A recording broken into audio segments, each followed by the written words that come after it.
Hey guys, Plot Recap here. Today I'm going to explain the show Money Heist Season 3, released in the year 2019. All relevant links and information for the show will be in the description down below. Before we know more about it, you can support the channel by liking, subscribing, and activating the notifications. It's free and it really helps us to keep growing. Now let's dive in. If you haven't watched our Season 1 and 2 recaps of Money Heist, click here to watch them now. Season 3 kicks off right where we left off, with the professor being held at gunpoint by Sierra. Despite her torturous methods, the professor refuses to share the game plan for the heist. She threatens him, shoots him in the foot, and pushes him off a ledge to hang from a chain. Eventually, the professor gives up and calls off the heist before apologizing to his gang. Meanwhile, Colonel Tamayo is making plans of his own. He wants to send the army and special forces inside the bank to kill the robbers once and for all. When the gang catches wind of this plan, Tokyo, Lisbon, and Stockholm bring out the hostages to initiate a negotiation. They also offer to release Gandia before surrendering themselves to the police. When the colonel agrees to this plan, the three women realize that Sierra is working as a lone agent and hasn't informed the police about the professor's capture yet. As they return to the bank, they find Bogota fighting with Gandia. While they break off the fight, Arturo captures some weapons and attacks the gang. Then, he leads fellow hostages into the bank's loading dock, where they find an arsenal of weapons. This leads to an explosive firefight between the hostages and the robbers. Stockholm manages to sneak past Arturo's guard and shoots him in the chest. But when she realizes what she's done, she immediately tries to revive him. When Arturo finally has a heartbeat, the gang releases him to the police so he can get medical attention. When Tamayo hears about the chaos inside the bank, he uses this weak moment to send special forces and Gandia back inside the building. Then the gang tries to decide how to deal with the army when they launch an attack. Meanwhile, Tamayo releases a statement to the press saying Sierra is a traitor and is now working with the robbers. Hearing this, the pregnant inspector is shocked and starts to go into labor. Before this, she had already captured Marseille and Benjamin and brought them to the professor's hideout. Sierra tries to deliver the baby alone, despite warnings from all three men that she has captured. She's eventually forced to concede and unties the trio so they can help deliver her baby. While the professor is busy delivering Alicia's daughter, the special forces blow up the bank's roof and get inside.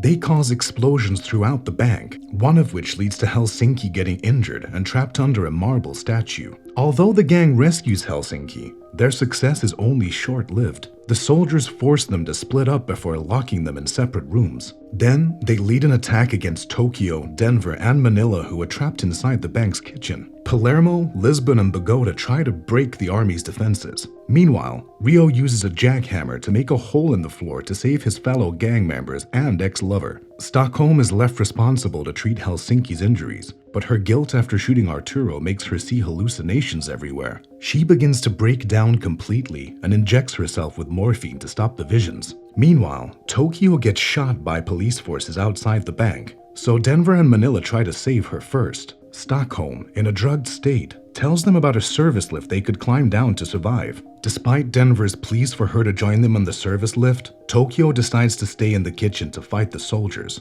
Rio manages to drill a hole in the floor, but it's not big enough for Tokyo to jump through. Rio and Tokyo get into one last emotional conversation. Rio tells her he can make a bigger hole, but Tokyo convinces him there's no time left. She's already accepted her defeat and reassures Rio that he'll be able to find someone else after she's gone. Eventually, the soldiers close in on Tokyo and she gets shot multiple times. As she's lying on the floor, they surround her. Gandia comes close to giving her the final blow, but Tokyo has one last attack of her own. She reveals that she's taken the pins out of all the grenades strapped to her body. She smiles and winks at Gandia before a huge explosion goes off, killing everyone in the room, including Tokyo. After Tokyo's sacrifice, Mayor Sagasta gives an update to the team outside about most soldiers being dead. Hearing about Tokyo's death, the professor is devastated and momentarily loses focus from the heist. While the gang is preoccupied, Sierra uses this time to run from the hideout with her newborn daughter. The professor and Marseille head out to look for Alicia. They leave Benjamin behind at the hideout to make sure everything runs according to plan. Here we see a flashback scene of Berlin arriving at an offshore platform in Norway, where he meets Palermo and Bogota. The three team up to steal an industrial oil extraction pump that's essential for the Bank of Spain heist. Colonel Tamayo wants to regain control of the bank and promises to send the army inside. However, Sagasta stops him and tells him to be patient. Sagasta starts negotiating with Palermo to create a distraction, while Arteche sneaks around the bank, defusing explosives at every entry point.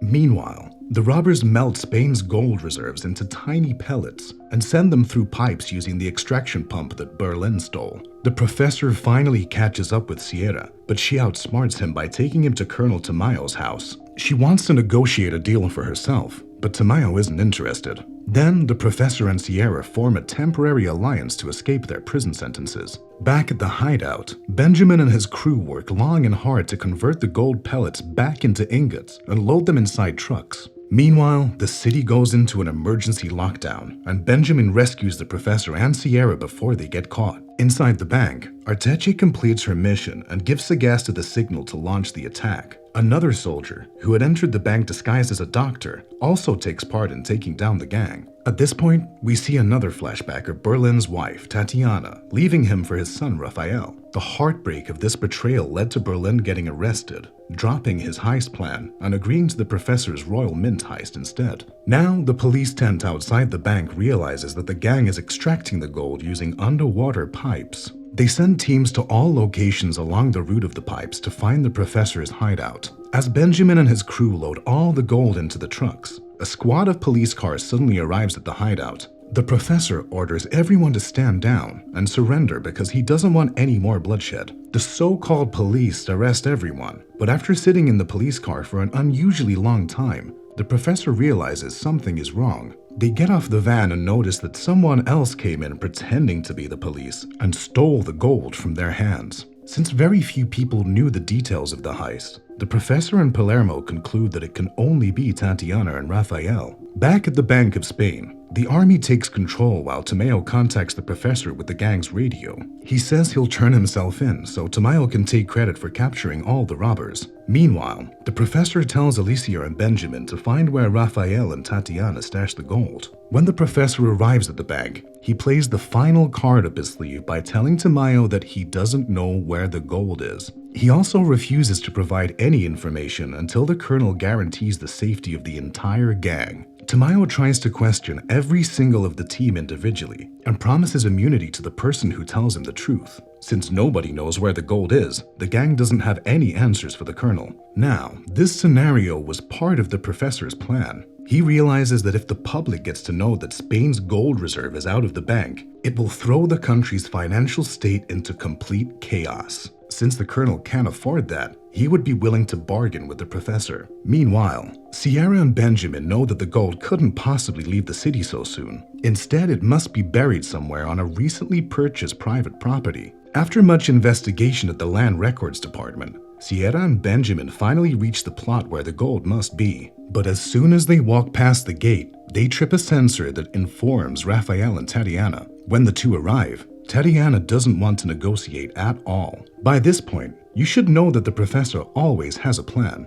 Alicia hands a handwritten note to Raphael from the professor, and after looking at it, he lets Sierra and Benjamin take the gold. Here, we see another flashback of Raphael sitting with his father, Berlin, and the professor. He wonders why the two are planning a heist, so the professor shares the story of when he followed his father to a bank robbery and watched him die. Since then, heists have been their way of keeping in touch with their father's spirit and continuing their family legacy. At the bank, Colonel Tamayo has no option but to negotiate with the professor. The professor offers to return the gold in exchange for clean slates and new identities for his entire gang. Once Tamayo agrees, a few trucks enter the bank's premises. Upon inspection, the trucks appear to have gold in them, and that's when the professor reveals his last card. He tells Tamayo that the bars are actually made of brass with gold plating. As long as Spain can maintain the illusion that their gold reserve is there, Tamayo shouldn't worry. The professor doesn't plan on returning the real gold because,